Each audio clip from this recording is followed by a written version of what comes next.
చర్చ జరుగుతున్న సందర్భంగా నెల్లూరు జిల్లా కోవూరు నియోజకవర్గ ఎమ్మెల్యేగా మా ప్రాంత రైతుల సమస్యలు మీ ద్వారా సభ దృష్టికి తీసుకొస్తున్నాను అధ్యక్ష. రైతు బాగుంటేనే రాష్ట్రం బాగుంటుంది, నీటి భద్రత ఉంటేనే రైతు భవిష్యత్తు భరోసా ఉంటుంది. కోవూరు నియోజకవర్గం ప్రధానంగా వ్యవసాయ ఆధారిత ప్రాంతం. పెన్నా నది, సోమశిల జలాలు, తాగునీటి కాలువలు మా ప్రాంత రైతాంగానికి ఎంతో కీలకం అధ్యక్ష. ముఖ్యంగా వరి సాగుతో పాటు ఆక్వా, ఉద్యానవన పంటలు కూడా రైతు జీవన ఆధారంగా ఉన్నాయి అధ్యక్ష. ఎలినో ప్రభావంతో వర్షపాతం తగ్గిన, వర్షాలు ఆలస్యమైన, ఉష్ణోగ్రతలు పెరిగిన మొదటి ప్రభావం రైతుల మీద పడుతుంది అధ్యక్ష. అందుకే వర్షాలు వచ్చిన తర్వాత చర్యలు తీసుకోవడం కాకుండా వర్షాలు రాకముందే ప్రభుత్వం ముందస్తు కార్యాచరణ సిద్ధం చేయాలని కోరుతున్నాను అధ్యక్ష. కోవూరు నియోజకవర్గంలో ముఖ్యంగా ముందస్తు చర్యలు ఎలినో పరిస్థితుల్లో నీటి నిర్వహణ నియోజకవర్గ స్థాయి నుంచి జిల్లా నియోజకవర్గ స్థాయి వరకు ముందస్తు ప్రణాళిక ఉండాలి అధ్యక్ష. సోమశిల జలాల ఆధారంగా ముందస్తు సాగునీటి ప్రణాళిక సిద్ధం చేయాలి. పెన్నా నదిలో నీటి లభ్యతను బట్టి రైతులకు స్పష్టమైన సాగునీటి షెడ్యూల్ కూడా ఇవ్వాలి అధ్యక్ష. కాలువల్లో పూడికి తీత, మరమ్మతులు చేపట్టి చివరి ఆయకట్టు వరకు నీరు చేరేలా చూడాలి అధ్యక్ష. వర్షాలు ఆలస్యమయ్యే పరిస్థితుల్లో రైతులు ప్రత్యామ్నాయ పంటలపై ముందస్తు సూచనలు కూడా ఇవ్వాలి అధ్యక్ష. పెరుగుతున్న ఉష్ణోగ్రతలను దృష్టిలో ఉంచుకొని ఆక్వా రైతులకు శాస్త్రీయ సూచనలు, వాతావరణ సమాచారం కూడా అందించాలి అధ్యక్ష. గ్రామాల్లో తాగునీటి అవసరాలకు ముందుగానే అంచనా వేసి చర్యలు కూడా తీసుకోవాలని కోరుకుంటున్నాను అధ్యక్ష. అలాగే ఎల్నో కేవలం వ్యవసాయ శాఖ సమస్యగా చూడకూడదు అధ్యక్ష. ఎల్నో కేవలం వాతావరణ సమస్య కాదు అధ్యక్ష. ఇది రైతు ఆదాయం, గ్రామీణ ఆర్థిక వ్యవస్థ, మన ఆహార భద్రతకు సంబంధించిన సమస్య అధ్యక్ష. వ్యవసాయంతో పాటు నీటి వనరులు, తాగునీరు, పశుసంవర్ధక శాఖ, విద్యుత్ విపత్తుల నిర్వహణ వంటి అనేక శాఖలతో ముడిపడి ఉంది అధ్యక్ష. అదృష్టవశాత్తు అన్నపూర్ణ ఆంధ్రప్రదేశ్గా పిలుచుకునే మన రాష్ట్రంలో ఉష్ణోగ్రతలు పెరుగుదల, లోటు వర్షపాతం వ్యవసాయం పడి రైతాంగం నష్టపోకుండా ముఖ్యమంత్రి గారు, వ్యవసాయ శాఖ మంత్రి గారు తీసుకున్న జాగ్రత్తలకు ధన్యవాదాలు అధ్యక్ష. గత ప్రభుత్వంలో నిర్వీర్యమైపోయిన నీటి సంఘాల అధ్యక్షులను ఏర్పాటు చేయడం వల్ల మంచి జరిగింది అధ్యక్ష. మా జిల్లాలో కలెక్టర్ గారు, జిల్లా మంత్రులు, అలాగే ఇరిగేషన్ అధికారులు, నీటి జిల్లా సంఘ అధ్యక్షులు, డిస్ట్రిబ్యూటరీ చైర్మన్లు, ప్రాజెక్ట్ కమిటీ చైర్మన్లు అందరూ కలిసి నీటిని ఎలా పొదుపుగా వాడాలి, ఎలా ఒక ప్రణాళిక ప్రకారం రైతులకు నీళ్లు అందించాలని అన్ని జాగ్రత్తలు తీసుకున్నప్పటికీ అధ్యక్ష, ఈ విధంగా రైతులకి ఈ ఎలినో ప్రభావం నుండి రైతాంగాన్ని ఎలా రక్షించాలి అని కూడా ఆలోచించాలి అధ్యక్ష. చివరి ఆయకట్టు వరకు నీటిని అందిస్తున్నాం అధ్యక్ష. ఉద్యానవన పంటలు కాపాడు కోసం ఎప్పటికప్పుడు హార్టికల్చర్ అధికారుల ద్వారా అవగాహన కార్యక్రమాలు కూడా చేపట్టడం జరిగింది అధ్యక్ష. ప్రాజెక్టులో ఉన్న నీటిని వృధా కాకుండా ప్రతి నీటి బుట్టును ఉపయోగించుకోవాలి అధ్యక్ష. ఇంకా మిగిలిన జలాలు ఉంచడం నిజంగా రైతు ప్రభుత్వం అంటే ఇలా ఉండాలి అని సూచించిన ప్రభుత్వం మన కూటమి ప్రభుత్వం అధ్యక్ష. రాష్ట్రంలో కూడా కరువు సమస్య రాకుండా ముందుగానే ఆలోచించిన ముఖ్యమంత్రి గారు ఎల్లిన ప్రభావం మన రాష్ట్రం మీద లేకుండా ముందుగా తీసుకున్న జాగ్రత్త వల్ల నేడు రైతాంగం నష్టపోకుండా కాపాడుకుంటున్నాం అధ్యక్ష. ధన్యవాదాలు అధ్యక్ష. ఈశ్వరరావు గారు. అధ్యక్ష, ఎల్లినో ప్రభావంతో రాష్ట్రంలో ఉన్న అన్ని ప్రాంతాలతో పాటు మా ఇచ్చేర్ల ప్రాంతం కూడా తీవ్రమైన కరువు ఎదురు చూస్తుంది అధ్యక్ష. మాకు పూర్తిగా వర్షాధారమైన భూములు అధ్యక్ష.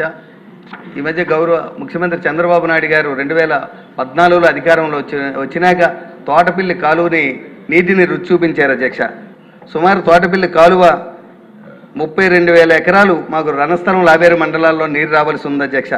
కానీ ఫేజ్ 2 పనులు పూర్తి అవ్వకపోవడం వల్ల కేవలం 12,500 ఎకరాలకు మాత్రమే నీరు వస్తుంది అధ్యక్ష. కానీ అది కూడా 2014-19లోనే నీరు చూసాం అధ్యక్ష. ఇంకా అక్కడి నుంచి మా బతుకులు బాగుంటాయని రైతాంగం అంతా కూడా చాలా సంతోషపడ్డారు అధ్యక్ష. కానీ 2019లో అధికారం మారిన తర్వాత జగన్మోహన్ రెడ్డి ప్రభుత్వం పూర్తిగా నిర్లక్ష్యం చేయడం వల్ల ఒక్క చుక్క నీరు కూడా 5 సంవత్సరాలు రాలేదు అధ్యక్ష. 2024లో నీరు ఇస్తాం, మళ్ళీ నీరు ఇస్తామని చెప్పి ఎన్నికల ముందు మేము చెప్పి ఎన్నికై ఈరోజు 2 సంవత్సరాలు పూర్తయినా ఒక్క చొక్కు కూడా నీరు ఇవ్వలేకపోయాం అధ్యక్ష. తోటపిల్లి కెనాల్ ద్వారా మేము థైలాండ్లో ఉన్నాం అధ్యక్ష. ఈ థైలాండ్ ప్రాంతానికి తోటపిల్లి కాలువ ద్వారా ఎంత త్వరగా నీరు ఇస్తే అంత మంచిది అధ్యక్ష. మాకు ఒక సాగునీరే కాదు అధ్యక్ష, తాగునీరుకు కూడా ఇదే జీవనాధారం అధ్యక్ష. మాకు అక్కడ ఉన్నటువంటి కర్మాగారాలు కానివ్వండి, ఫార్మాన్యూటికల్ హబ్స్ కానివ్వండి, ఎక్కువగా నీరు అవసరం ఉన్న ప్రాంతం అధ్యక్ష. ఆ ప్రాంతం అటువంటిది పూర్తిగా మెట్ట ప్రాంతం అధ్యక్ష. ఈ నీరు రాకపోతే అక్కడ బ్రతకడం కూడా కష్టమనే పరిస్థితులు ఉన్నాయి అధ్యక్ష. ఈ మధ్యనే మన గౌరవ వ్యవసాయ శాఖ మంత్రి అచ్చెన్నాయుడు గారు కూడా 7వ తారీఖున వచ్చి మా ప్రాంతానికి వచ్చి చూస్తే రైతులు మొత్తం ఆయన చుట్టుముట్టి రైతుల యొక్క బాధలు చెప్పడం జరిగింది అధ్యక్ష. ఈ పరిస్థితిని దృష్టిలో పెట్టుకొని తోటపల్లి కాలువని ఎంత త్వరగా టైలాండ్ ప్రాంతానికి నీరు ఇస్తే అంత మంచిదిగా భావిస్తూ మరొకసారి మీ ద్వారా ప్రభుత్వాన్ని కోరుకుంటున్నాను అధ్యక్ష. అలాగే మడ్డు వలస phase 2 పనులు కూడా నత్తనడుగుని సాగుతున్నాయి అధ్యక్ష. అది కూడా పూర్తయితే ఇంకొక 8,000 ఎకరాలకి నీరు వస్తుంది అధ్యక్ష. దాన్ని కూడా దృష్టిలో పెట్టుకోమని గౌరవ మంత్రి గారిని కోరుతున్నాను అధ్యక్ష. Thank you. జయసూర్య గారు.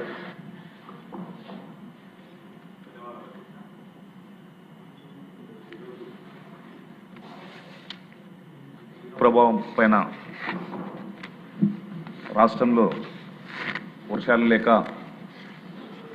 తాగునీటికి కూడా ఇబ్బంది పడుతున్నటువంటి సందర్భాన్ని మనం చూస్తున్నాం అధ్యక్ష.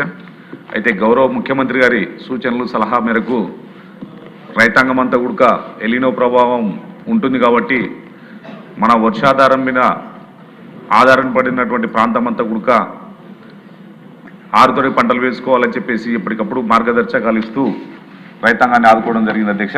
ఈరోజు ముఖ్యంగా చూసుకున్నట్లయితే మా రాయలసీమ ప్రాంతానికి సంబంధించి తుంగభద్ర డ్యామ్ నుంచి కానివ్వండి, ఇటు శ్రీశైలం ప్రాజెక్టు నుంచి కూడా మా ప్రాంతానికి అంతా కూడా తాగునీటికి సాగునీటికి నీరు రావాల్సినటువంటి అవసరం ఉంది అధ్యక్ష.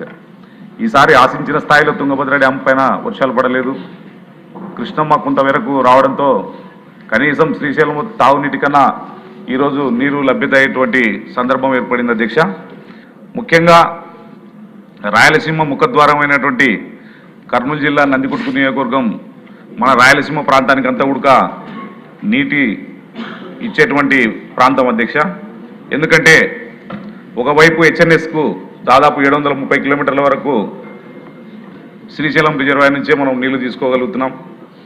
మరి పోతిరెడ్డిపాడు రెగ్యులేటర్ నుంచి కూడా నెల్లూరు కానివ్వండి, మద్రాసు కానివ్వండి, సాగు కానివ్వండి, తాగునీటికి కానివ్వండి ఇచ్చినటువంటి ప్రాంతం అధ్యక్ష.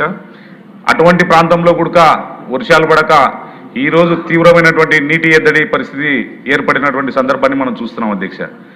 అయితే ఈ పరిస్థితుల ప్రభావాల్లో కూడా ఎక్కడైనా సరే గౌరవ ముఖ్యమంత్రి గారు తాగునీటికి ఇబ్బంది లేకుండా వచ్చినటువంటి శ్రీశైలంలో వచ్చినటువంటి వాటర్ను సక్రమంగా వినియోగించుకొని మన జిల్లాలో కానివ్వండి, రాయలసీమ ప్రాంతానికి అంతా కూడా తాగునీటికి నీటి ఎద్దడి లేకుండా చూడాలని చెప్పేసి ఆదేశాలు ఇవ్వడంతో మొన్ననే కేసు కెనాల్ కూడా మాకు ఒక 360 క్యూసెక్కులు తాగునీటికి అవసరాలకు ఇచ్చారు అధ్యక్ష. అయితే ముఖ్యంగా అధ్యక్ష మా నందికొట్కు నియోజకవర్గానికి సంబంధించి రాయలసీమ ప్రాంతానికి అంతా కూడా నీళ్ళు వెళ్తాయి, కానీ మా నియోజకవర్గానికి తీవ్రమైనటువంటి నీటి ఎద్దడి తాగునీటికి కూడా చాలా ఇబ్బందికరమైనటువంటి పరిస్థితి ఈరోజు ఏర్పడింది అధ్యక్ష. ఎందుకంటే మాకు సుంకేశ్వర రిజర్వాయర్ నుంచి రావాల్సినటువంటి వాటర్ కూడా కర్నూలు పట్టణానికి తాగునీటి అవసరాల కొరకు వినియోగిస్తున్నారు. ఇక మాకు ఎక్కడి నుంచి వాటర్ వచ్చే స్కోప్ లేదు అధ్యక్ష. అంతటికైతే వాటర్ పోతుంది, కానీ ఎస్పెషల్లీ నందికొట్కూరు ప్రాంతానికి తాగునీటికి కూడా చాలా ఇబ్బంది అయినటువంటి పరిస్థితి ఉంది. ఎందుకంటే గతంలో ఇక్కడ అదే జిల్లాలో కలెక్టర్లుగా పనిచేసినటువంటి ఉన్నతాధికారులు కూడా ఉన్నారు, వారికి కూడా తెలుసు అధ్యక్ష. ముఖ్యంగా మా ప్రాంతానికి కేఎస్ కెనాల్లో 50 కిలోమీటర్ల నుంచి 120 కిలోమీటర్ల వరకు కేఎస్ కెనాల్ ఆధారితంగానే తాగునీటికి అంతటి కూడా నందికొట్కూరు పట్టణానికి కానివ్వండి, మిడుతూరు మండలానికి కానివ్వండి, జూపాడు మంగళ మండలం కానివ్వండి, ఈ ప్రాంతానికి పాములపాడు మండలం కానివ్వండి, మేమంతా కూడా కేఎస్ కెనాల్ పైన ఆధారపడినటువంటి తాగునీటి కూడా ఉన్నటువంటి పరిస్థితి అధ్యక్ష. అయితే ఈరోజు మొన్న మాకు 360 క్యూసెక్కులు గౌరవ ముఖ్యమంత్రి గారు ఇరిగేషన్ శాఖ మంత్రివర్యులు అనుమతులు ఇచ్చారు. అయితే మాకు ఇంకా కొంత ఇబ్బంది, నీటి తాగునీటి కూడా నింపుకోవడానికి సరైనటువంటి కుంటలు కానివ్వండి ఏమీ లేవు. ఎందుకంటే కేసీ కెనాల్ నుంచే మేము సమ్మర్ స్టోరేజ్లకు తీసుకోవాలి. మాకు ఇటువంటి కరువు వచ్చినప్పుడు తాగునీటి అవసరాలు కూడా చెరువులు నింపుకోవడానికి ఆస్కారం లేదు అధ్యక్ష. అయితే మాకు ఉన్నటువంటి కేసీ కెనాల్ పైన గ్రావిటీ ఫోర్స్తో ఉన్నటువంటి ఏకైక ప్రాజెక్టు అలగనూరు బ్యాలెన్సింగ్ రిజర్వాయర్ అధ్యక్ష. దాన్ని గత పాలకులు కేవలము టెండర్లలో రివర్స్ టెండరింగ్తోని ఆ పనిని అక్కడే వదిలేశారు. ఈరోజు పెరిగినటువంటి రేట్లకు చూసుకుంటే ప్రభుత్వానికి 36 కోట్లతో మళ్ళీ అనుమతులు కూడా పంపించడం జరిగింది. వాటిని ఇస్తే కూడా మా నందికొట్కు నియోజకవర్గానికి తాగునీటికి కూడా మేము నీటిని నిల్వ చేసుకోవడానికి ఆస్కారం ఉంటుంది. ఎందుకంటే వేసినటువంటి పంటలన్నీ కూడా అంతర పంటలు వేసుకుంటే కూడా వర్షాలు లేక అన్ని పంటలు రైతులందరూ కూడా పాసుకునేటువంటి పరిస్థితి ఉంది అధ్యక్ష. మరి బ్యాంకర్స్ కానివ్వండి, ఇరిగేషన్ మన అగ్రికల్చర్ అధికారులు కానివ్వండి సరైనటువంటి కోఆర్డినేషన్ లేక కేవలం కమర్షియల్ క్రాప్స్కి మాత్రమే బ్యాంకులో ఇన్సూరెన్స్లు ఇస్తున్నారు అధ్యక్ష. ఇది ఒకసారి ప్రభుత్వం తమ ద్వారా ప్రభుత్వం దృష్టికి తీసుకొస్తున్నాం. ఇది గౌరవ ముఖ్యమంత్రి గారు కూడా దీనికి రైతులకు తగు న్యాయం చేయాలని చెప్పేసి కూడా కోరుకుంటున్నాం అధ్యక్ష.